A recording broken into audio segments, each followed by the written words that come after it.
Time pass కి చాయ్ తాగుదామని చూస్తే నాకు ఇప్పుడు ఇట్లా బయట మొత్తం షివర్ అయిపోతుంది. వెనక మీరు చూడొచ్చు చాలా మంది పేదలు గరీబోలు, వాళ్ళు ఉండడానికి ఇల్లు లేదు, వాళ్ళకి పరచుకోవడానికి రక్కు లేదు, ఏం లేదు. అలాంటి వాళ్ళు ఈ దేశంలో ఉన్నారు. నేను ప్రశ్నిస్తే నేను దేశద్రోహి అడుగుతుండొచ్చు, ఓకే ఉన్నారు, నేను దేశద్రోహిని అయినా సరే. మరి ఇలాంటి వాళ్ళ గురించి ఏ ఒక్క రాజకీయ నాయకుడు అయినా, ఏ ఒక్క పార్టీ అయినా, including Congress party, including BJP party, ఏ ఒక్క నాయకుడైనా ఆలోచిస్తున్నా? ఎందుకంటే వాళ్ళకి ఓట్లు లేవని మీరు ఆలోచిస్తలేరా? ఇప్పుడు నేను ఒకటి క్లారిఫై ఏం చేయదలుచుకున్నా అంటే, మీరు 3,000 కోట్లు పెట్టి, 4,000 కోట్లు పెట్టి, వందల సంవత్సరాలు గుడి గుడి గుడి అని చెప్పుకొని ఎన్ని గుడులు కట్టినా, లేదంటే మా మసీద్ ఇది మా మసీద్ అని చెప్పుకొని ఎన్ని మసీదులు కట్టినా, ఎన్ని చర్చిలు కట్టినా ఆ దేవుడు సంతోషంగా ఉంటాడో లేదో నాకైతే తెలియదు.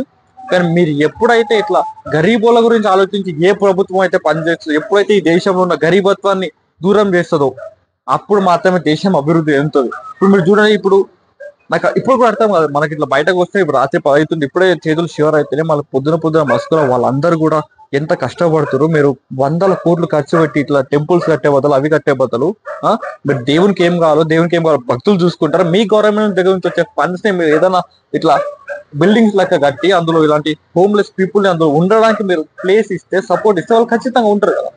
మరి మీరు ఏం చేయనప్పుడు కూడా వాళ్ళు ఈరోజు మీరు క్వశ్చన్ చేస్తే మాకు దేశ ద్రోహులు అంటారు, ఏమో అంటారు. మేము సజెస్ట్ చేస్తే కూడా మాకు మళ్ళీ దేశ ద్రోహాలు ముద్ర వేస్తారు. అంటే ముద్ర వేసినా సరే దేశ ద్రోహాలు మేము ఒప్పుకుంటాం. మాకు మాత్రం ఈ దేశంలో గరీబత్వం పోవాలా. ఇలాంటి గరీబులను మీరందరూ కూడా, ప్రజలు కూడా, మీరు కూడా ఆదుకోవాల్సిన అవసరం ఉంది. దీని గురించి కూడా మీరు క్వశ్చన్ చేయాల్సిన అవసరం కూడా ఖచ్చితంగా ఉంది. గుడులు, చర్చిలు, మసీదుల కన్నా కూడా ముఖ్యం బడులు. ఇలాంటి వాళ్ళకి షెల్టర్ ఖచ్చితంగా కావాలని మీరు అందరూ గుర్తుపెట్టుకోవాలి.